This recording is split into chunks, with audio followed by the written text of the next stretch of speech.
கர்த்தருடைய வார்த்தை கேட்கக்கூடி வந்திருக்கும் உங்கள் அனைவருக்கும் ஆண்டவராய் இயேசு கிறிஸ்துவின் நாமத்தினாலே நல்வாழ்த்துக்களை தெரிவித்துக் கொள்கிறேன். நம்முடைய பிதாவாகிய தேவனாலும் கர்த்தராகிய இயேசு கிறிஸ்துவினாலும் உங்களுக்கு கிருபையும் சமாதானம் உண்டாவதாக. கடந்த வாரத்தில் நாம் பார்த்த செய்தியின் தலைப்பு என்னவென்றால், என் தலையை உயர்த்துகிற தேவன், என் தலையை உயர்த்துகிற தேவன் என்று நாம் பார்த்தோம். எதிரிகளுக்கு மத்தியில் எப்படி தேவன் நம்முடைய தலையை உயர்த்துகிறார். ஆண்டவராய் இயேசு கிறிஸ்து கல்வாரி சிலுவையில் தலையை சாய்த்து ஆவியை ஒப்பு கொடுத்தது குறித்து நாம் பார்த்தோம். சீமோன் பேதுரு சொல்கிறாரு, என் கைகளை மாத்திரமல்ல என் தலையையும் கூட கழுவ வேண்டும் என்று. இப்படி ஒவ்வொரு காரியத்தை குறித்து நாம் பார்த்தோம். கடைசியாக நாம் பார்த்தோம், கர்த்தர் உன்னை வாளாக்காமல் தலையாக்குவார், நீ கீழாகாமல் மேலாவாய். தலையாக்குகிற தேவன், நம்முடைய தலையை உயர்த்துகிற தேவன்.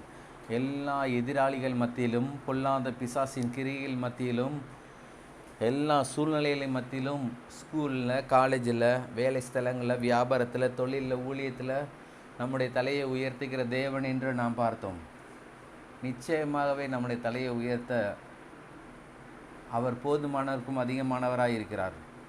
ஏனென்றால் நம் தலைகள் உயர்ந்து நிற்கும்படியாக, நிமிர்ந்து நடக்க பண்ணும்படியாக தான் அவர் கல்வாரி சிலுவையில் தலையை சாய்த்தார் என்று நாம் பார்த்தோம்.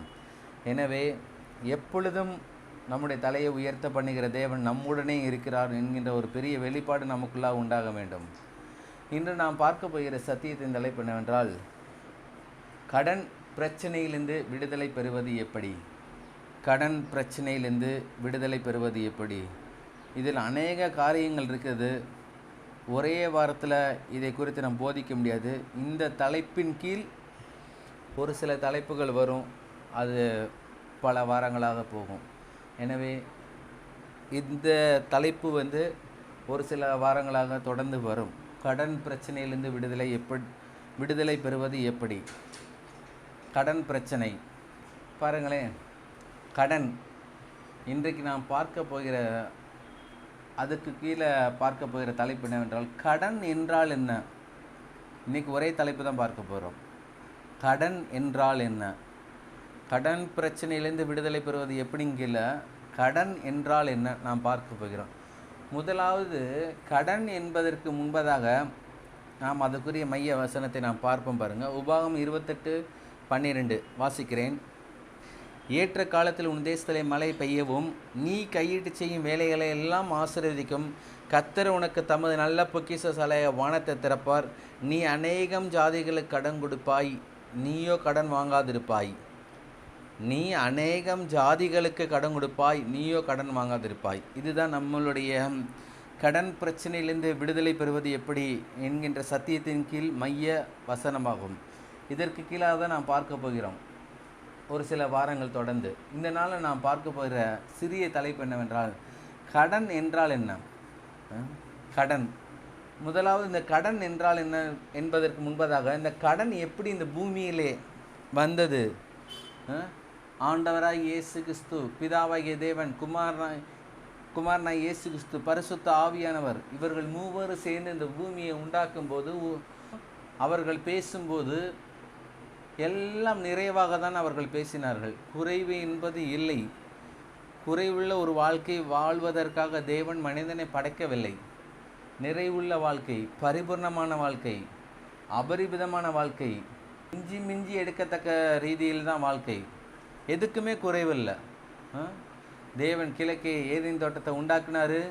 அந்த தோட்டத்தில் 4 நதிகளை கொடுத்தாரு. இருவருக்காக, ஆதாம் ஏவாளுக்காக, இருவருக்காக. சாதாரண ஒரு பம்பு இருந்தால் போதும், ஒரு போர் இருந்தால் போதும். ஆனால் தேவன் அபரிமிதத்தின் தேவனாக இருக்கிறபடியால் 4 ஆறுகளை ஓட விட்டார்.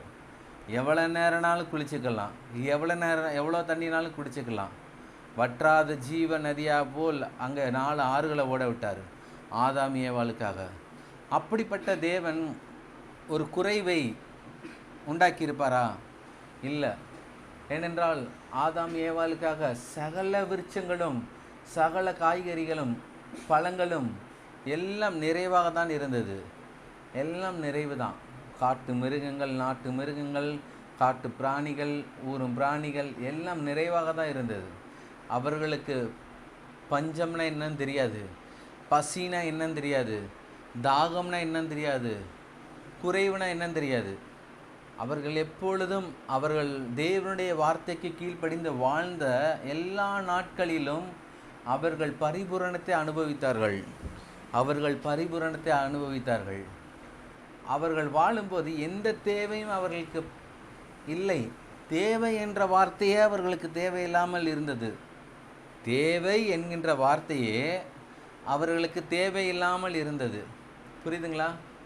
எதுக்குமே அவங்களுக்கு தேவையில்லை.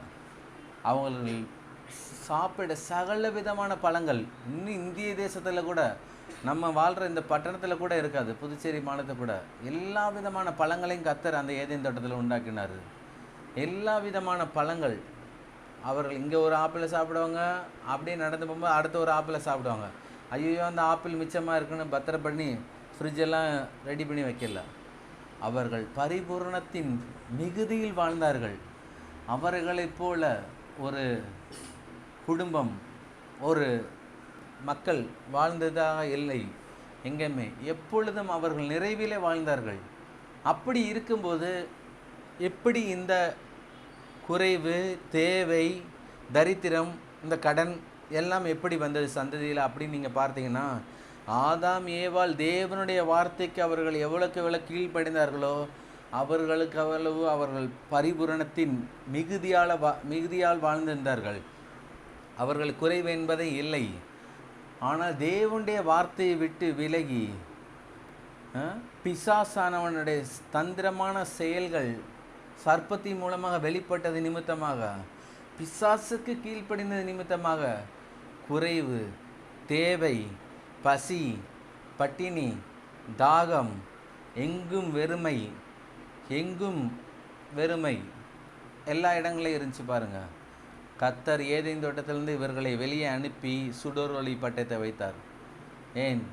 எப்பொழுதும் தேவனுடைய வார்த்தை கீழ்ப்படியும் போது ஒரு ஏதேனை போல் நம்முடைய வாழ்க்கை இருக்கும்.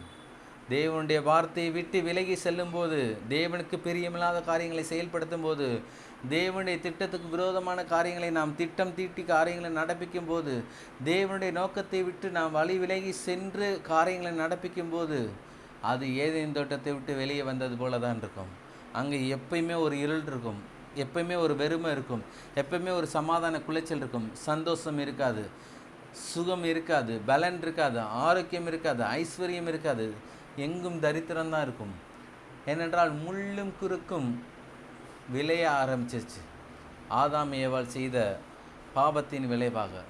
எனவே எப்பொழுதும் பரிபூரணத்தில் இருந்த ஜனங்கள் ஆதாம் ஏவாள் குறைவுபட தொங்கினார்கள். இந்த குறைவு அதன் மத்தியில் தான் தரித்திரம் இவர்களை தாண்டவமாட ஆரம்பித்தது.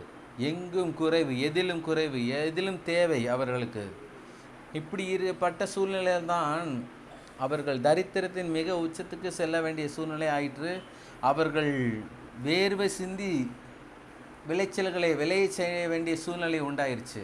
நல்லா கோதுமையாக, ஒரு மரமாக, ஒரு காய்கறியாக எல்லாத்தையும் அவர்கள் விளைய செய்ய வேண்டிய நிர்பந்தத்துக்குள்ளாகப்பட்டார்கள். தேவனுடைய வார்த்தைக்கு கீழ்ப்படியும் போது ஏதேன் தோட்டம் இன்பமாக இருந்தது, எதிலும் குறைவில்லை. ஆனால் தேவனுடைய வார்த்தை விட்டு விலகும்போது எல்லாவற்றிலும் அவர்கள் வேலை செய்ய வேண்டிய ஒரு நிர்பந்தமான சூழ்நிலை, அதிகமாக பிரயாசப்பட வேண்டிய ஒரு சூழ்நிலை உண்டாயிற்று. ஏதேன் தோட்டத்தில் ரிலாக்ஸாக இருக்கலாம், ஆனால் இங்கே வந்த ரிலாக்ஸுன்ற வார்த்தையே கிடையாமல் போயிடுச்சு. எனவே தான் தரித்திரம் வந்துருச்சு. இந்த தரித்திரத்தினுடைய பல பகுதிகள், பல பிரிவுகள் தான். ஒன்று கடன். நல்லா ஞாபகம் வச்சுக்கணும். கடன் என்றால் என்னன்னு நாம் பார்த்து கொண்டு இருக்கிறோம். கடன் நம்முடைய மைய வசனம் என்னவென்றால் உபாகம் 28:12 பின்பகுதி, நீ அநேக ஜாதிகளுக்கு கடன் கொடுப்பாய், நீயோ கடன் வாங்காதிருப்பாய். கடன் என்றால் என்ன நாம் பார்க்கிறோம். இந்த கடன் பாருங்களேன், இந்த கடன் என்பது இந்த பூமியிலே ஆதாமுடைய வித்தில் பிறந்த ஒவ்வொரு மனிதனுக்கும் சொந்தமாயிருச்சு கடன். ஏனென்றால் ஆதாம் பாவம் செய்தார்.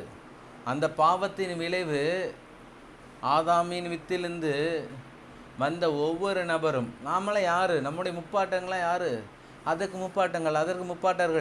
முப்பாட்டங்கள் எல்லாம் பார்த்தீங்கன்னா ஒரே ஒரு ஆள் தான், ஆதாம் தான். நாம் தூரத்தில் இருந்தாலும், ஏதேன் தோட்டத்தை விட்டு விலகி இருந்தாலும், நாம் ஆதாமின் சந்ததியிலிருந்து வந்தவர்கள் தான். ஆதாம்க்கு அடுத்து கர்த்தர் நோவாவை தெரிந்து கொண்டார். நோவாவிலிருந்து சேம் காம் யாபத்தில் தெரிந்து கொண்டார். நோவாவின் பிள்ளைகளுடைய வம்ச வழிகளில் வந்தவர்கள் தான் நாம். ஒருவேளை தூர தூர தேசத்தில் இருக்கிறோம் இந்த 4000 சில்லற ஆண்டில். ஆனாலும் நாம் ஆதாமின் வித்திலிருந்து வந்தவர்கள். ஆதாமின் வித்திலிருந்து வந்தவர்கள் எப்படி பாவத்துக்கு உட்பட்டு இருக்கிறார்களோ அதே போல் அவர்கள் தரித்திரத்துக்கும் உட்பட்டு இருக்கிறார்கள். அவர்கள் கடனுக்கும் உட்பட்டு இருக்கிறார்கள். கடன் ஒரு பெரிய கிரியை பாருங்கள். அது பிசாசின் கிரியை, அது பிசாசின் வல்லமை. கடன் என்றால் என்ன நாம் பார்த்து கொண்டு இருக்கிறோம். கடன் இல்லாமல் வாழ முடியாதா அப்படின்னு பார்த்தா, இந்த பூமியில் பிறந்த ஒவ்வொரு மனிதனும் எப்படி பாவத்தில் பிறந்திருக்கானோ, சாபத்தில் பிறந்திருக்கானோ, தேவனுடைய பிரியமில்லாத காரியங்களை செயல்படுறானோ, கடனில் தான் அந்த மனிதன் இருந்தாகணும். என்றைக்கு தேவனுடைய வார்த்தை விட்டு விலகி ஆதாம் செயல்பட்டது போல இன்றும் ஜனங்கள் தேவனுடைய திட்டத்தையும் தீர்மானத்தையும் அவருடைய நோக்கத்தையும் அவருடைய தன்மைகளையும் அவருடைய விவரமான காரியங்களையும் அறியாமல் இருக்கிறதுனால கடன் என்கின்ற ஒரு சூழ்நிலையில் மாட்டிக்கொண்டு இருக்கிறார்கள். கடன் கடன் என்றால் என்ன பாருங்களேன். இந்த கடன் எப்படி ஒரு குடும்ப வாழ்க்கைக்குள்ளே வருதுன்னா, தேவைக்கும் அதிகமான ரீதியில் அவர்கள் செயல்படுவதனால தான். ஒரு பொருள் இருக்குது, ஒரு பொருள் இருக்கும்போதே அடுத்த பொருளை குறித்து ஒரு தாக்கம் இருதயத்தில் உண்டாகிறது. அது நிமித்தமாக கடன் வாங்க சொல்லுது. கடன் இன்னும் சொல்லப்போனால் பேராசை தான் ஒரு கடன். எல்லோரும் சொல்லுங்கள், பேராசை தான் ஒரு கடன். ஒரு பொருள் இருக்கும்போது அதை குறித்த ஒரு நன்றி உணர்வு இருக்க வேண்டும். அதை விட்டுட்டு அந்த பொருள் இல்லை, இந்த பொருள் இல்லை, இந்த பொருள் இல்லைன்ட்டு நாம் யோசித்து நம்முடைய எண்ணங்களில் அது என்ன செய்கிறது, ஆசை பேராசையாக மாறுகிறது. தேவனுக்கு பிரியமில்லாத ஆசையாகிறது. அப்படிங்கும்போது என்ன செய்ய வேண்டியிருக்கு, கடனை வாங்க வேண்டியதாக இருக்கிறது. எனவே தான் கடன் நம்முடைய திட்டம் அல்ல.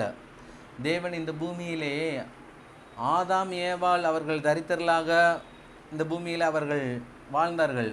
ஆனால் ஆண்டவராய் இயேசு கிறிஸ்துவை ஏற்றுக்கொண்ட நாம் கடனில் இருப்பது தேவ சித்தம் அல்ல. கடனில் இருப்பது தேவ சித்தம் அல்ல. கடன் என்றால் என்ன நாம் பார்க்கிறோம். பாருங்களேன், இந்த உலகத்தில் நாம் வாழ்கிற இந்த இந்திய தேசத்தில் கடன் பல வகையான கடன் இருக்குது. பல வகையான கடன் இருக்குது. என்னென்ன கடன் சொல்கிறேன் பாருங்கள்.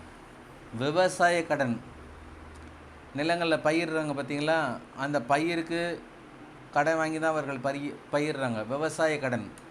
நகைக்கடன், படிப்பில் லோன் கொடுக்குறாங்க, படிக்கிறதுக்கு எஜுகேஷனுக்கு. நகையை அடகு வைக்கிறாங்க பேங்க்கில் போய், அது ஒரு கடன். இப்படி பல்வேறு விதமான கடன் இருக்குது பாருங்கள். இந்த கடன்லாம் இல்லாதபடிக்கு தான் தேவன் ஒரு மனிதனை ஒரு வெற்றியுள்ள வாழ்க்கை வாழும்படியாக தேவன் விரும்புகிறார். கடனே இருக்கக்கூடாதுங்க. வேதத்தில் அழகாக சொல்லப்பட்டிருக்கு பாருங்கள். உபாகம் 28 அவர்கள்லாம் நியாயப்பிரமாணத்தின்படி அவர்கள் வாழ்ந்தார்கள். நியாயப்பிரமாணத்தின் ஆசீர்வாதங்கள் தான் இதில் சொல்லப்பட்டிருக்கு. இதெல்லாம் நீ கடைப்பிடிச்சினா இதெல்லாம் உனக்கு உண்டாகட்டு. நீ அநேக ஜாதிகளுக்கு கடன் கொடுப்பாய், நீயோ கடன் வாங்காதிருப்பாய். நாம் கடன் வாங்குகிற கோஷ்டியில் இருக்கக்கூடாது, கடன் கொடுக்குற கோஷ்டியில் இருக்கணும். எப்போதுமே கடன் கொடுக்குற கோஷ்டியில் தான் இருக்கணும். கர்த்தர் அதை விரும்புகிறாரு. உபாகம் 28:12 தான் சொல்லப்பட்டிருக்கா அப்படின்னு நீங்கள் கேட்டிங்கன்னா இல்லை, அதுக்கு முன்னாடி ஒரு வசனத்தில் சொல்லப்பட்டிருக்கு. உபாகமம் 15:6 உபாகமம் 15:6 வாசிக்கிறேன் பாருங்களேன். ஏனென்றால் ஒரே இடத்துல ஒரு வசனத்தை குறித்து போட்டிருந்தால் மறு இடத்துலையும் போட்டிருந்தால் அது ரொம்ப மிகவும் முக்கியமான வசனமாக இருக்கப்படுகிறது. உன் தேவனாய் கர்த்தர் உனக்கு சொன்னபடி உன்னை ஆசிர்வதிப்பதினால் நீ அநேக ஜாதிகளுக்கு கடன் கொடுப்பாய், நீயோ கடன் வாங்குவதில்லை. நீ அநேகம் ஜாதிகளை ஆளுவாய், உன்னையோ அவர்கள் ஆளுவதில்லை. தெளிவாக சொல்லப்பட்டிருப்பாருங்க. நீ அநேக ஜாதிகளை கடன் கொடுப்பாய், நீயோ கடன் வாங்குவதில்லை. பாருங்களேன், இந்த கடனில் வாழும்படியாக தேவன் விரும்புவது இல்லை. நியாயப்பிரமாணத்தின் ஆசீர்வாதங்களில் நியாயப்பிரமாணத்தை கடைப்பிடிக்கிற ஜனங்கள் கடனில் இருக்கக்கூடாது. கடன் ஒரு அடிமைத்தனங்க. வேதத்தில் தெளிவாக சொல்லப்பட்டிருக்கு, கடன் ஒரு அடிமைத்தடன். நீதிமொழிகள் 22:7 சொல்லப்பட்டிருக்கு. நீதிமொழிகள் 22:7 ஐஸ்வர்யவான் தரித்திரனே ஆளுகிறான், கடன் வாங்கினவன் கடன் கொடுத்தவனுக்கு அடிமை. ஐஸ்வர்யவான் தரித்திரனே ஆளுகிறான், கடன் வாங்கினவன் கடன் கொடுத்தவனுக்கு அடிமை. நாம் யாவர் கடனில் இருக்கக்கூடாது. கடனில் இருக்கும்போது அடிமையாக இருக்கிறோன்ற வேத வசனம் சொல்லுகிறது. நீங்கள் யார்கிட்ட கை நீட்டி ஒரு 10 ரூபா வாங்கினாலும் நாளைக்கு தர்றேன், இன்றைக்கி கொடு அப்படின்னு நீங்கள் வாங்கினீங்கன்னா நீங்கள் அந்த நபர்கிட்ட 10 ரூபா திரும்பி செலுத்துகிறதண்டியும் ஆவியிலே நீங்கள் அடிமைகளாக தான் இருக்கிறீர்கள். ஒருவேளை மாம்சத்தில் நீங்கள் உங்கள் வீட்டில் இருக்கலாம், அவர் வீட்டில் இருக்கலாம். ஆனால் ஆவியிலே ஒருமைப்பாட்டில் நீங்கள் அடிமைகளாக தான் இருக்கிறீர்கள். எனவே தேவனுடைய பிள்ளைகள் அடிமையின் தனத்தில் கடனில் வாழக்கூடாது என்று தேவன் விரும்புகிறார்கள். அவர் சொந்த இரத்தத்தை செலவழித்து சொந்த இரத்தத்தை சிந்தி இந்த பூமியிலே கடைசி சொட்டு இரத்தத்தை சிந்தி அவர் தம்முடைய சுய புத்திரர்களாக பிள்ளைகளாக ஏற்றுக்கொண்டிருக்கிறார் ஆண்டவரை இயேசு கிறிஸ்து. நாம் போய் கடன் வாங்கிட்டு அடிமையாக இருக்கக்கூடாது. கடன் வாங்குவது தேவனுக்கு பிரியமில்லை, தேவனுக்கு அவமானம். வானத்தையும் பூமியை உண்டாக்கின தேவன், அண்ட சராசரங்களை சிருஷ்டித்த தேவன், சகலத்தையும் படைத்த தேவன், அவருடைய பிள்ளைகளாக நீங்கள் இருக்கும்போது கடன் வாங்க நீங்கள் மனமூந்து காரியங்களை செயல்படுத்தக்கூடாது. கடனை நீங்கள் வெறுக்க வேண்டும். வேத வசனத்தை நீங்கள் அறிக்கையிட வேண்டும். உபாகம் 28:12. ஒவ்வொரு வாரமும் நம்ம உபாகம் 28 1-14 வரை நம்ம ஏன் வாசிக்கிறோம்? இது ஆசீர்வாதத்தின் ஒரு பகுதி. இது தேவனுடைய பிள்ளைகளுக்காக கொடுக்கப்பட்ட ஒரு பகுதி. இதன்படி வாழ வேண்டும் என்று தேவன் விரும்புகிறார். எனவே தான் நாம் இதை ஒவ்வொரு வாரம் நாம் ஞாயிற்றுக்கிழமை இதோடு வாசிக்கிறோம். இதன் அடிப்படையில் தான் தேவன் நம்மை ஆசீர்வதிக்க விரும்புகிறார். பாருங்கள், நம்ம என்ன சொல்கிறோமோ அதான் நடக்கும். நீ கடன் வாங்காதிருப்பா, அனைத்து கடன் கொடுப்பான்னு சொல்லிக்கிட்டே இருக்கணும். கர்த்தர் அதை நிறைவேற பண்ணுகிற தேவனாக இருக்கிறார். கடன் தேவையில்லை. கடனை நாம் வெறுக்கிறவர்களாக இருக்கணும். நம்முடைய எண்ணங்களில், சிந்தனைகளில், நம்முடைய திட்டங்கள், தீர்மானங்கள், நோக்கங்களில் கடன்ற வார்த்தையே இருக்கக்கூடாது. ஒரு குடும்ப வாழ்க்கைக்கு தேவையான பணத்தை கர்த்தர் சபதரித்து வைத்திருக்கிறார் கல்வாரி சிலுவையின் மூலமாக. ஒரு தொழிலுக்கு தேவையான பண தேவைகளை சபதரித்து வைத்திருக்கிறார் கல்வாரி சிலுவையின் மூலமாக. ஒரு ஊழியத்துக்கு தேவையான கோடிக்கணக்கான ரூபாய் பணத்தை அவர் வைத்திருக்கிறார். எனவே தான் நாம் கடன் வாங்கி எதையும் செயல்படுத்த தேவன் விரும்புவதில்லை. கடனை கர்த்தர் வெறுக்கிறார், ஆசீர்வாதத்தை அவர் விரும்புகிறார். அவருடைய பிள்ளைகள் உபாகம் 28 சொன்ன பிரகாரமாக 1-14 வரையும் இப்பேற்பட்ட ஒரு ஆசீர்வாதத்தில் வாழும்படியாக விரும்புகிறார்.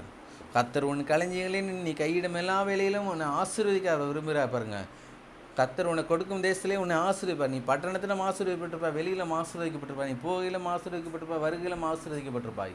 இப்பேற்பட்ட ஆசீர்வாதத்தின் ஒரு பங்காக தான் கர்த்தர் தம்முடைய பிள்ளைகளுக்கு வைத்திருக்கிறார். எனவே இந்த கடன் என்ற ஒரு சூழ்நிலை ஒருவேளை குடும்பத்தில், ஒருவேளை ஊழியங்களில், ஒருவேளை தொழிலில் இருக்குமானால் இந்த 2025ஆம் வருடம் நாம் ஒரு முடிவெடுக்க வேண்டும். கடன் நம்முடைய திட்டத்திலே இல்லை. கடன் நம்முடைய குடும்ப வாழ்க்கையில் இருக்கக்கூடாது, ஊழியத்தில் இருக்கக்கூடாது, தொழிலில் இருக்கக்கூடாது. கடன்ற வார்த்தை இருக்கக்கூடாது. கடன் பிசாசினால் உண்டாக்கப்பட்டது. அது பிசாசை கர்த்தர் மேற்கொண்டார் கல்வாரி சிலுவையில். எனவே இந்த கடன்ற வார்த்தை இருந்துச்சுனாலே பயம்ன்ற ஒரு வார்த்தை இருக்கும்.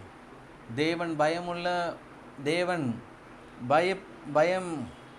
தேவன் நமக்கு பயமுள்ள ஆவி கொடாமல் பலமும் அன்பு தெளிந்த புத்தியில் ஆவியை கொடுத்துருக்கிறார். எனவே தான் அந்த கடன் இருந்தாலே ஒரு பயம் இருக்கும்.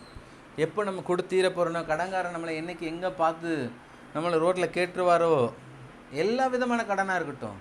நீங்கள் விவசாய கடன் வாங்கிட்டு கூட சரியாக நீங்கள் பேங்க்கில் போய் நீங்கள் பணத்தை சரியாக செலுத்தலைனாலும், நீங்கள் நகை கடன் வாங்கிட்டு நகைக்கு போய் சரியாக நீங்கள் பணத்தை செலுத்தலைனாலும், பேங்க் ஆஃபீஸர் நம்ம வீட்டில் கேட்க அவங்களுக்கு ரைட்ஸ் இருக்குது. நீங்கள் ஒரு பைக் எடுக்கிறீங்க இஎம்ஐயில், பஜாஜ் ஃபைனான்ஸில். நீங்கள் பைக் எடுத்துகிட்டு 2 மாதம் இஎம்ஐ கட்டிட்டு அடுத்த ஒரு 4-5 மாதம் நீங்கள் இஎம்ஐ கட்டலைன்னா வீட்டு வாசலில் கடன்காரன் நிற்பான். கடன்காரன் ஒவ்வொரு கிறிஸ்தவ குடும்பத்தில் வாசலில் நிற்பதை தேவன் வெறுக்கிறார். ஆசீர்வாதத்தின் வாசலாக கர்த்தர் வைத்திருக்கும் போது கடன்காரன் வாசலில் நிற்கக்கூடாது என்று தேவன் விரும்புகிறார். எனவே தான் எந்த விதமான இஎம்ஐயாக இருக்கட்டும், எந்த விதமான கடனாக இருக்கட்டும், எல்லாவற்றையும் கல்வாரி சிலுவைக்குள்ளாக ஒப்பு கொடுத்து அந்த கடனின் பிடியிலிருந்து நாம் விடுதலை பெற வேண்டும். நம்முடைய தலைப்பு என்னது? கடனின் பிரச்சனையிலேருந்து விடுதலை பெறுவது எப்படி. அதில் கடன் என்றால் என்ன நாம் பார்த்துருக்கோம். இந்த மாதிரியான எல்லா கடன்களையும் நாம் நிராகரிக்கணும். கடன் நமக்கு உகந்தது அல்ல. ஏனென்றால் கடன் நம்முடைய வாழ்க்கையின் பங்காக மாறும்போது நாம் தேவ சமூகத்தில், தேவனுடைய பிரசன்னத்தில் நிலைத்து நிற்கக்கூடாத ஒரு சூழ்நிலை உண்டாகிறது.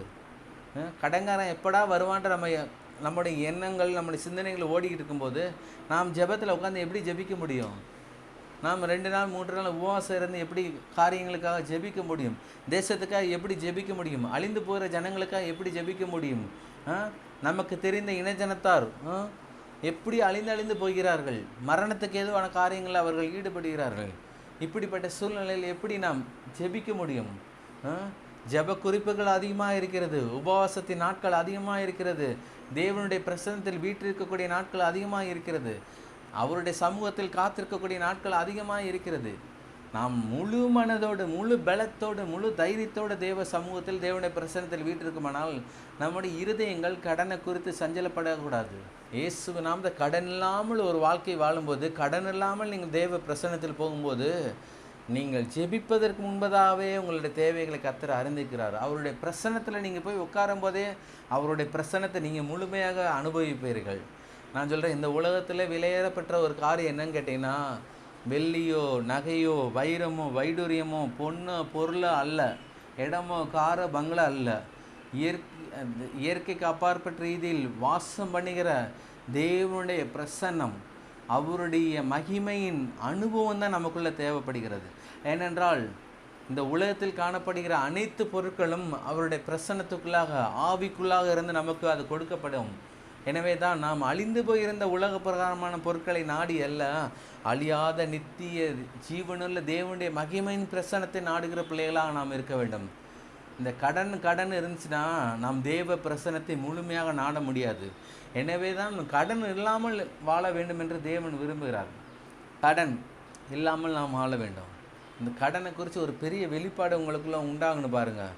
ஏனென்றால் இந்த வருடம் முடிவடை போகிறது. இன்னும் 2 மாதங்களில், சரியாக நவம்பர் மாதம், அடுத்த டிசம்பர் மாதம். ஆனால் இந்த 2 மாதங்களுக்குள்ளாகவே கர்த்தர் இதை கேட்டுக்கொண்டிருக்க ஒவ்வொரு குடும்பங்களையும் அற்புதங்கள் செயல்படுத்த வேண்டும் என்று தேவன் விரும்புகிறார்.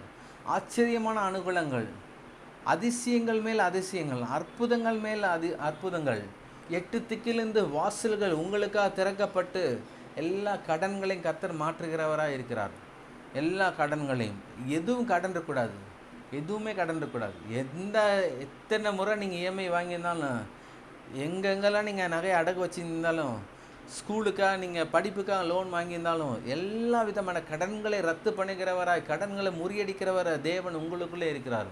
தேவன் உங்களுக்குள்ளே இருக்கிறார். எனவே இந்த வருடம் முடிவதற்குள்ளாக ஒரு மகிமையின் தேவனுடைய பிரசன்னத்தை நீங்கள் அனுபவித்து, அற்புதமான ஆச்சரியமான ரீதியிலே பண வரவுகள் உங்களுடைய கைகளில் கிடைத்து எல்லா கடன்களை ரத்து செய்ய தேவன் விருப்பமுள்ளவராக இருக்கிறார். உங்கள் வாழ்க்கையில் உங்களுக்கு அற்புதம் செய்ய அவர் துடிப்போடு இருக்கிறார். ஆனால் நீங்கள் அற்புதம் செய்ய உங்களுடைய இருதயத்தின் கதவுகளை நீங்கள் திறந்து தேவனுக்கு ஒப்பு கொடுக்க வேண்டும். எப்படி ஒப்பு கொடுக்க வேண்டும் என்றால், நியாயப்பிரமாண புஸ்தகத்தில் சொல்லப்பட்டிருக்க பிரகாரமாக, உபாகம் 28:12 சொல்லப்பட்டிருக்க பிரகாரமாக, நீ அநேக ஜாதியில் கடன் கொடுப்பாய், நீயோ கடன் வாங்காதிருப்பாய். ஆண்டவரே, நான் கடன் வாங்க மாட்டேன், நான் தான் அநேக ஜாதியில் கடன் கொடுப்பேன். ஒருவேளை இப்பொழுது என்கிட்ட கடன் இருக்கு, ஆனால் அந்த கடன் பிரச்சனை மாற்றுங்க ஆண்டவரே நீங்கள் சொல்லும்போது, தேவனுடைய வார்த்தையை எடுத்து தேவனுடைய பிரசன்னத்தில் நீங்கள் சொல்லும்போது, அவருடைய சமூகத்தில் நீங்கள் சொல்லும்போது, இயற்கைக்கு அப்பாற்பட்ட பண வரவுகள், பாவிகளின் ஆஸ்தி அவருடைய சொந்த பிள்ளைகளாய் நீதிமான்களாய் உங்களுக்கு வைக்கப்பட்டிருக்கிறது. நான் சொல்கிறேன், கண்ணுக்கு தெரியாத நபர் உங்களுக்கு பணங்களை கொண்டு வந்து கொடுத்து, பணங்கள் உங்கள் கைகளில் கிடைக்க செய்து எல்லா கடன்களையும் ரத்து பண்ண உங்களால் முடியும். எனவே இந்த கடனோடு நம்ம இருக்கக்கூடாது. இந்த கடனை நிராகரிக்கணும். இந்த கடன் எப்படி வந்ததுன்னா, பிசாசினால் கொண்டு வந்தான். பிசாசின் ரூபங்கள் கடன். எனவே இந்த கடன் நம்ம ஒவ்வொரு குடும்ப வாழ்க்கையில் இருக்கும்போது பிசாசு இருக்கிறான். ஆனால் பிசாசை காட்டிலும் தேவன் ஜீவனுள்ளவராய் நமக்காக, நம்மளோடு கூட நம் பாவங்களை மன்னித்து நம்மளோடு கூட இருக்கிறார். எனவே நாம் பிசாசை வைத்துக்கொள்ள முடியாது, தேவனை வைத்துக்கொள்ள முடியாது. எனவே நாம் தேவனை பின்பற்றி பிசாசை நாம் விரட்டுகிறலா இருக்க வேண்டும். கடன் என்பது ஒரு பிசாசு, அது ஒரு ஆவி, அது ஒரு பேய். எனவே நாம் பிசாசின் தந்திரமான கிரியைகளுக்கு நாம் எதிர்த்து இருக்க வேண்டும். பிசாசுக்கு எதிர்த்து நில்லுங்கள், அப்பொழுது அவன் உங்களை விட்டு ஓடிப்போவான் என்று வேதத்தில் சொல்லப்பட்டிருக்கு. எனவே பிசாசானவன் தந்திரமாக கருப்பு அங்கேயே அணிஞ்சிட்டு வெள்ளை கொம்பு வச்சுட்டு நைட்டில் 12 மணிக்கு 1 மணிக்கெலாம் வருவான்னு நினைக்காங்க. பல ரூபங்களில் பிசாசு வர முடியும், பல ரூபங்களில். எனவே தான் குடும்ப வாழ்க்கைக்கு அஸ்திபாரம் தேவனுடைய மகிமையின் பிரசன்னமாக இருக்க வேண்டும். பிரசன்னத்தில் இருக்கும்போது தான் பிசாசு கொண்டு வருகிற எல்லா விதமான பிசாசின் கிரியைகளை, பிசாசின் ஆவிகளை நாம் பகுத்தறிந்து இந்த பூமியிலே அவைகளை நாம் விரட்டி நம்முடைய குடும்ப வாழ்க்கை, ஜெயமுள்ள வாழ்க்கையை கர்த்தர் மாற்ற விரும்புகிறார். இந்த கடன் என்பது ஒரு பிசாசு. தெரியாவிட்டால் இதை தெரிந்து கொள்ளுங்கள். இதை கேட்கிற யாவர்களுக்கு நான் சொல்கிறேன், கடன் என்பது ஒரு பிசாசு. நீங்கள் 10 ரூபா ஒரு நபர்கிட்ட வாங்கியிருந்தாலும் அது பிசாசின் காரியங்கள் தான். கைமாத்தான் வாங்கியிருந்தாலும் 10,000 ரூபா வாங்கியிருந்தாலும் அது ஒரு பிசாசின் காரியங்கள் தான். எனவே நாம் யாவருக்கும் கடன் பட்டவர்களாய் அல்ல, கடன் கொடுக்கிறவர்களாய் கர்த்தர் நம்மை அவர் மாற்ற விரும்புகிறவராக இருக்கிறார். எனவே தான் இருக்கிற இந்த 2 மாதங்களை நாம் நம்முடைய இருதயத்தின் எண்ணங்களில் சரியான முறையில் தீர்மானிக்க வேண்டும். கர்த்தர் இந்த வருடம் முடிவதற்காக என் கடன்களை எல்லாவற்றையும் நான் சொல்கிறேன், கர்த்தருக்கு 1 லட்சம் ஈஸி தான், 1 கோடி ரூபாய் ஈஸி தான். உங்களுக்கு எத்தனை ஆயிரங்கள் பண தேவைகள் இருந்தாலும், எத்தனை லட்சங்கள் பண தேவைகளாக இருந்தாலும், எத்தனை கோடிகள் பண தேவைகளாக இருந்தாலும், கர்த்தர் எல்லாவற்றையும் அவர் மாற்றி அமைக்க வல்லவராயும் நல்லவராயும் இருக்கிறார். அவர் கடன்களை ரத்து செய்கிற தேவனாய் இருக்கிறார். அற்புதமான ரீதிகளில் பண தேவைகள் உங்களுக்கு சந்திக்கப்பட்ட உங்கள் கடன்கள் எல்லாம் மாறும். மாறாதது ஒன்றுமே இல்லை இந்த பூமியிலே.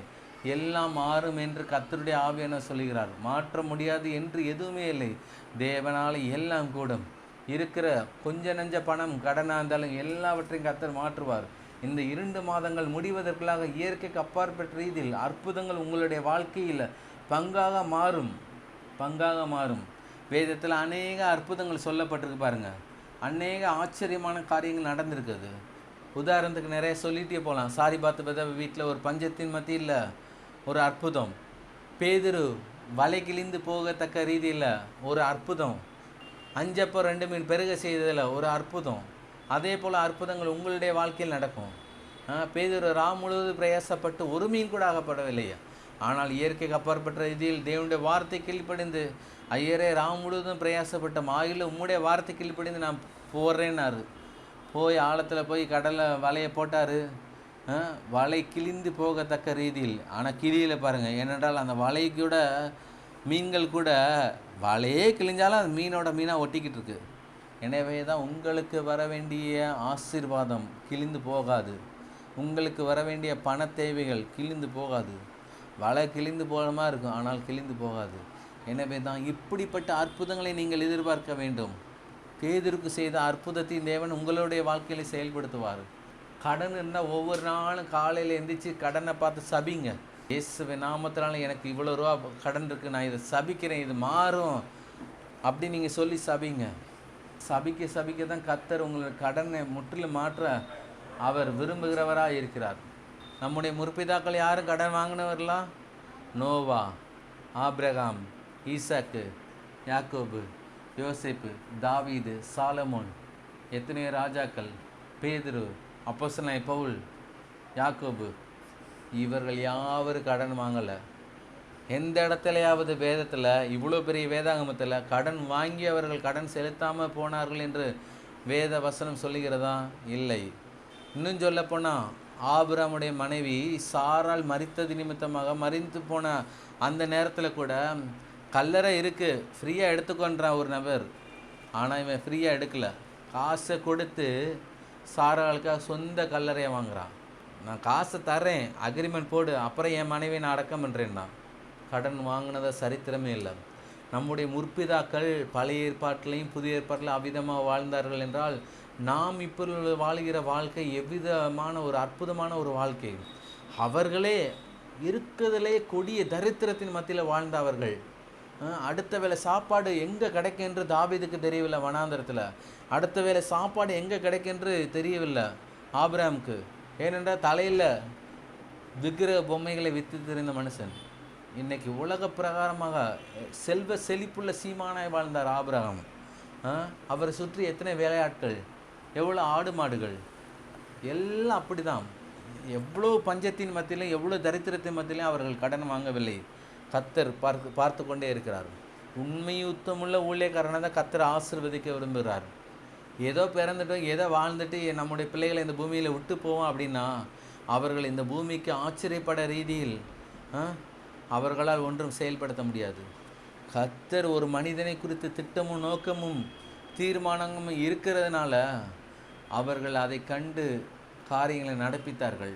நாமும் நம்மை கண்டு காரியங்களை நடப்பிக்க வேண்டும். ஆபிரகாமின் தேவன் என் தேவன், ஈசாக்கின் தேவன் என் தேவன். ஈசாக்கு பாடுகள் வரலன்றீங்களா? கஷ்டப்பட்டு கிணற வெட்டி வச்சுப்பார். எதிராளிகள் வந்து கிணத்துல மண்ணள்ளி போட்டு போயிடுவாங்க. இப்படியே 2-3 முறை நடக்குது. கர்த்தர் அற்புதமான காரியங்களை திறக்கும்போது ரெகபோ திறந்தது. வேத வசனம் சொல்லுகிறது, வெண்கல கதவுகளை உடைத்து இரும்பு தாழ்வுகளை முறித்து அந்தகாரத்தில் இருக்கிற புதையல்களையும் பொக்கிஷங்களையும் கர்த்தர் உங்களுக்கு தர விரும்புகிறார். அவருடைய பிள்ளைகளுக்கு, அவருடைய பிள்ளைகள் பிரசன்னத்தில் வீற்றிருக்கும் பொழுது ஆவியிலே அவர்களுக்காக ஊழியம் செய்யும்படி தேவதூதர்கள் அவர்களுக்கு அனுப்பப்படுகிறார்கள். எனவே தான் கர்த்தர் இந்த கடனை நிராகரிக்கிறார். கர்த்தர் கடன் உள்ளவர் இல்லைங்க.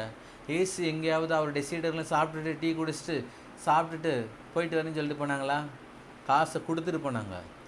12 டீயா ஏசுவோட சேர்த்து 13 டீ பிஸ்கட்டா, இந்த எவ்வளோ காசு வாங்கிக்கோ, எவ்வளோ ஹோட்டலில் சாப்பாடு இந்த வாங்கிக்கோ. ஏனென்றால் கடன் தேவன் விரும்புகிறதல்ல, இயேசு விரும்புகிறதல்ல. எனவே நாமும் விரும்பக்கூடாது. குறிப்பாக தேவனுடைய பிள்ளைகள், இயேசுவை ஆண்டவராக ஏற்றுக்கொண்ட ஒவ்வொரு பிள்ளைகளும் கடனில் வாழ்வது தேவனுடைய சித்தம் அல்ல, தேவனுடைய திட்டம் அல்ல. குறைந்தபட்சம் கடனே இல்லாத ஒரு நிம்மதியான வாழ்க்கை வாழும்படியாக தேவன் விரும்புகிறார். கர்த்தர் மகா பெரிய காரியங்களை அவரால் செய்ய முடியுங்க.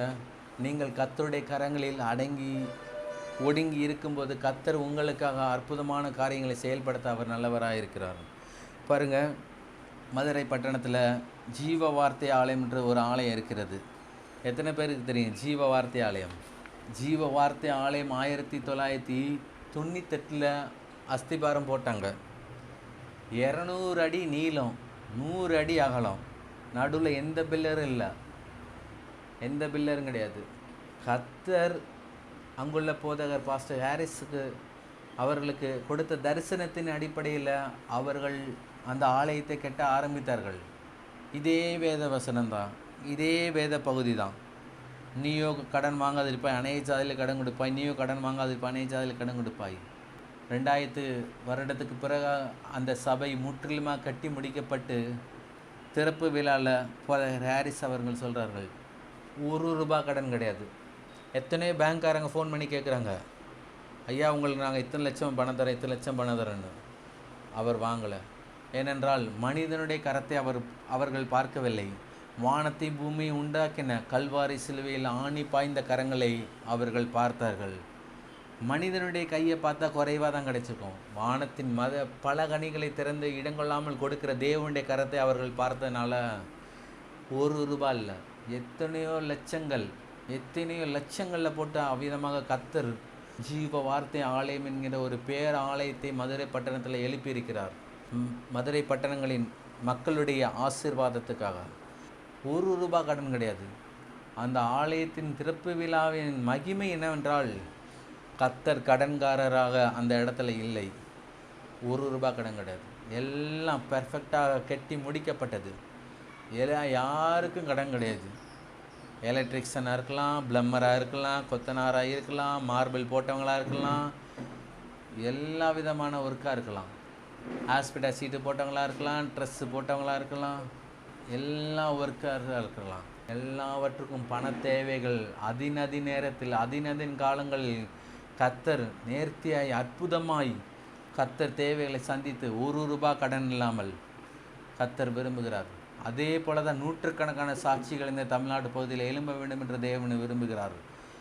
ஆலயத்தை கட்டுவதும் ஆலயத்தை கட்ட தீர்மானிப்பதும் தேவனுடைய திட்டம்.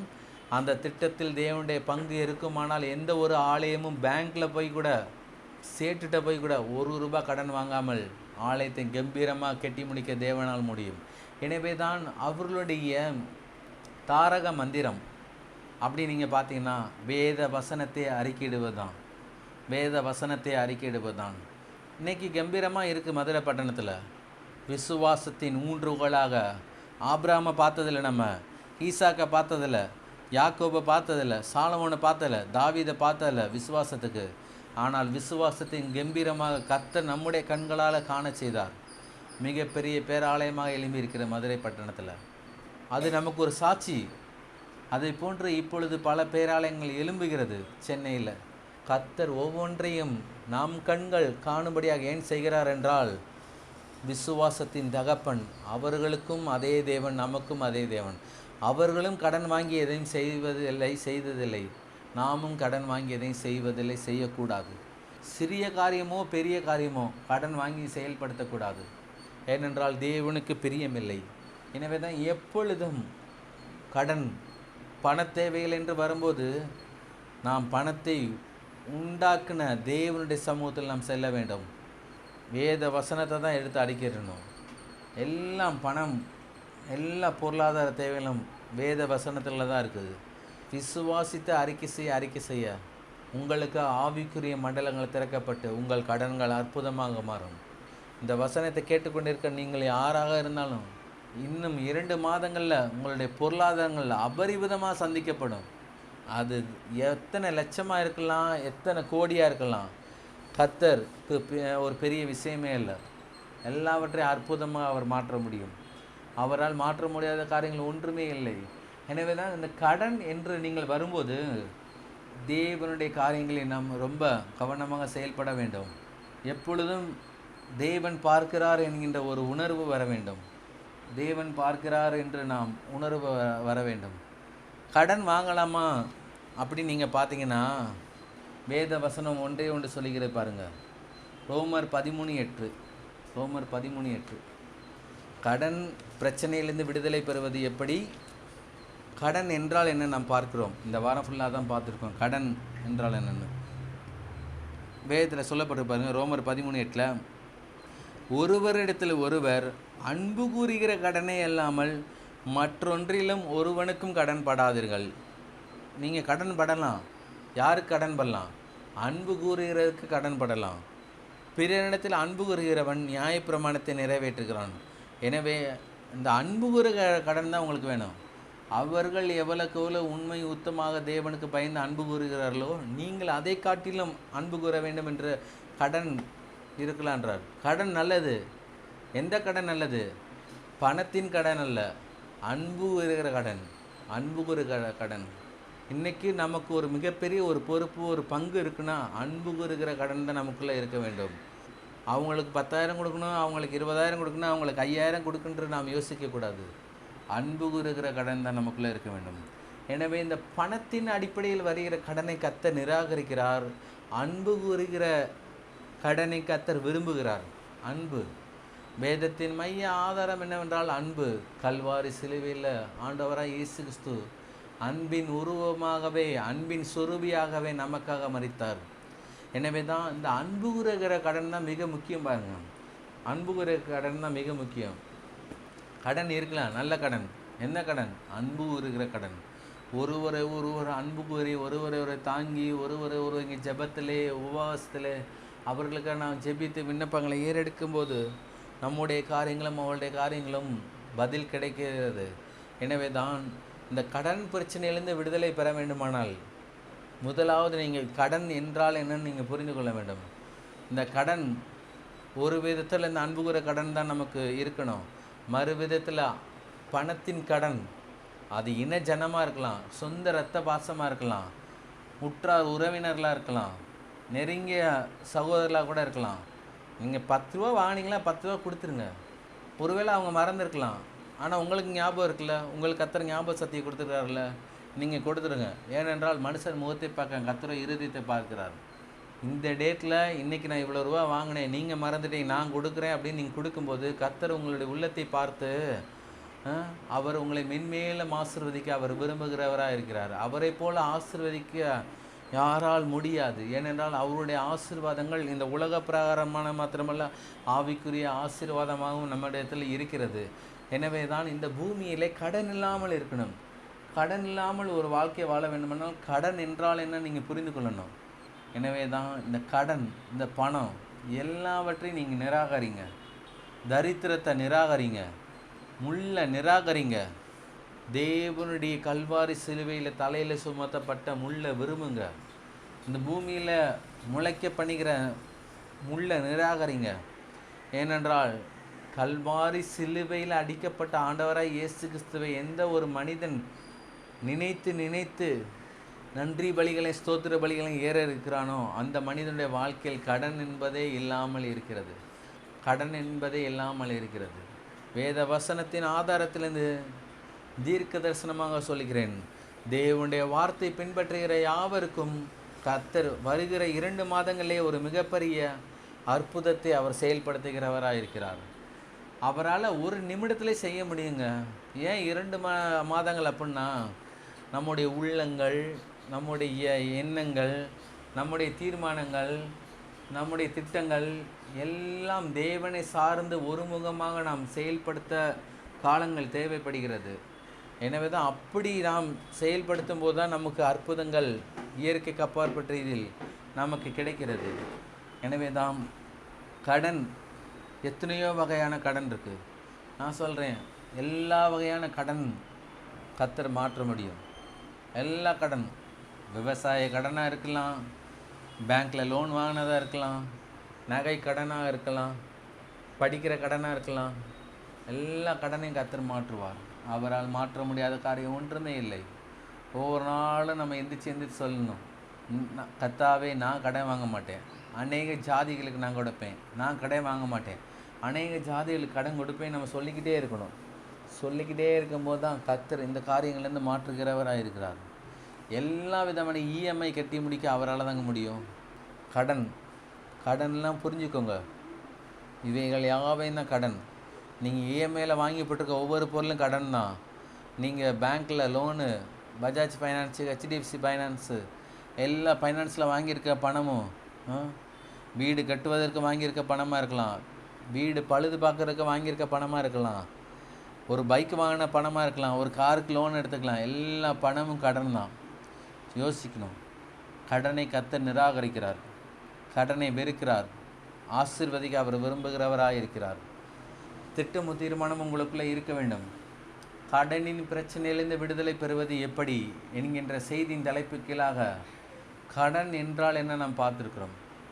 ஆதாம் ஏவாளால் உண்டாக்கப்பட்ட தரித்திரம் கல்வாரி சிலுவையில் ஆண்டவராய் இயேசு கிறிஸ்துவின் மூலமாக நிறைவேறப்பட்டது. அவர் கல்வாரி சிலுவையில் எல்லாவற்றை சுமந்து தீர்த்த போது கடனை சுமந்து தீர்த்தவராக இருக்கிறார், கடனை நிராகரித்தவராக இருக்கிறார். எனவே தான் நீங்கள் கடன் வாங்காமல் அநேக ஜாதிகளுக்கு கடன் கொடுக்கிற ஜாதிகளின் தகப்பனாக கர்த்தர் உங்களை மாற்ற அவர் நல்லவரும் வல்லவருமாய் இருக்கிறார். நாம் யாவரும் எழுந்திருப்போம். கடன் என்றால் என்ன நாம் பார்த்தோம் இன்றைய தினத்தில்.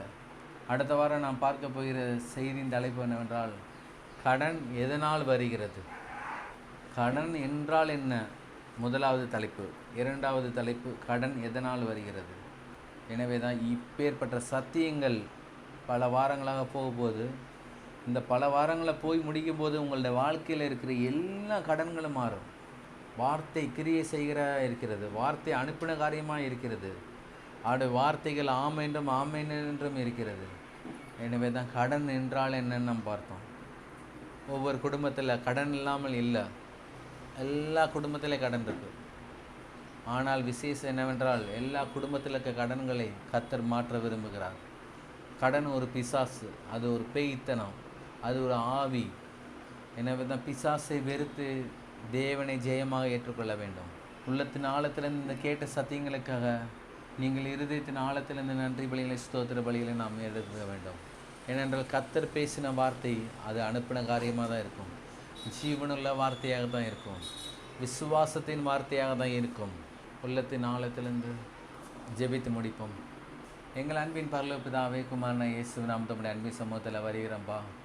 தகப்பனே, இந்த நாளுக்காக ஸ்தோத்திரம். கர்த்தாவே, நீரே என் தஞ்சம், நீரே என் கோட்டை, நீரே என் துர்கம், நீரே என் பலத்த அரணாக இருக்கிறபடி ஆளும் ஸ்தோத்திரம். கர்த்தாவே, இந்த நாளில் கேட்ட சத்தியத்தின் பிரகாரமாக, கர்த்தாவே, உபாகம் 28:12 சொல்லப்பட்ட பிரகாரமாக, கர்த்தாவே, நீ கடன் வாங்காதிருப்பாய், நீ அநேக ஜாதியில் கடன் கொடுப்பாய் என்கின்ற வார்த்தையின் பிரகாரமாக, கர்த்தாவே, கடன்னா என்ன நாங்கள் புரிஞ்சுக்கிட்ட ஆண்டவரே. எங்களுடைய வாழ்க்கையில் எதெல்லாம் கடன் பட்டிருக்குது, எங்களுடைய வாழ்க்கையின் மையம் என்ன என்பதை நாங்கள் புரிந்துக்கிட்ட ஆண்டவரே. கர்த்தாவே, கடன் இல்லாத ஒரு வாழ்க்கையை விரும்புகிற தேவன் என்று நாங்கள் அறிஞ்சுக்கிட்டோம்பா. தகப்பனே, ஸ்தோத்திர ஆண்டவரே. இயேசுவின் நாமத்தினால வார்த்தையை நாங்கள் அறிக்கையிடுகிறோம். நீ கடன் வாங்காதிருப்பாய், நீ அநேக ஜாதியில் கடன் கொடுப்பாய் என்கின்ற வார்த்தை எங்களுடைய குடும்பத்தில், ஊழியத்தில், தொழிலில் பலிப்பதாக இயேசுவின் நாமத்தினால. தகப்பனே, ஸ்தோத்திரம். இந்த சத்தியத்தை கர்த்தாவே, நீர் பேசின இந்த வார்த்தைகளை கேட்டுக்கொண்டிருக்க ஒவ்வொரு குடும்பத்தாரையும், ஒவ்வொரு தனிப்பட்ட நபரையும் நாங்கள் இயேசுவின் நாமத்தினால ஆசீர்வதிக்கிற ஆண்டவரே. தகப்பனே, நீர் அந்த குடும்பத்துக்கு செய்ய நினைத்த காரியங்கள் ஒன்றும் தடைபடாத ஆண்டவரே. நீர் பெரியவர், நீர் மகிமையானவர், நீர் மகத்துவமானவராய் இருக்கிறபடியால் உங்கள் ஸ்தோத்திரம் ஆண்டவரே. நீர் செய்ய நினைத்த காரியங்கள் ஒவ்வொன்றும் பலிக்கும்படியாக நாங்கள் ஜெபிக்கிறோம் ஆண்டவரே. கர்த்தாவே, இயற்கைக்கு அப்பாற்பட்ட பண வரவுகள் உம்முடைய பிள்ளைகளுக்கு வந்து கர்த்தாவே அது பலிக்கும்படியாக நாங்கள் ஜெபிக்கிறோம். எல்லா கடன்களையும் அவர்கள் மாற்ற கர்த்தாவே, நீர் அவர்களுக்கு உதவி செய்கிறபடியாலும் ஸ்தோத்திரம் ஆண்டவரே.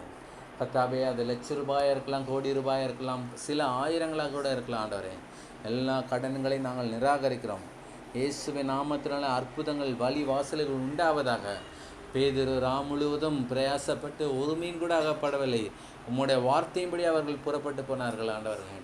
வலைகளிலிருந்து போகத்தக்க ரீதியில் கர்த்தாவே திரளான மீன்களை பிடித்தார்கள். அதே போல் உம்முடைய பிள்ளைகள் ஒவ்வொருவருக்கும் திரளான மீன்களை அகப்படும்படியாக, வராத பணங்கள் வந்து சேரும்படியாக, பாவிகளின் ஆஸ்தி இவர்களுக்காக கர்த்தாவே கொண்டு வந்து கரங்களை நீ கொடுக்கிறபடியாலும் ஸ்தோத்திரம் ஆண்டவரே.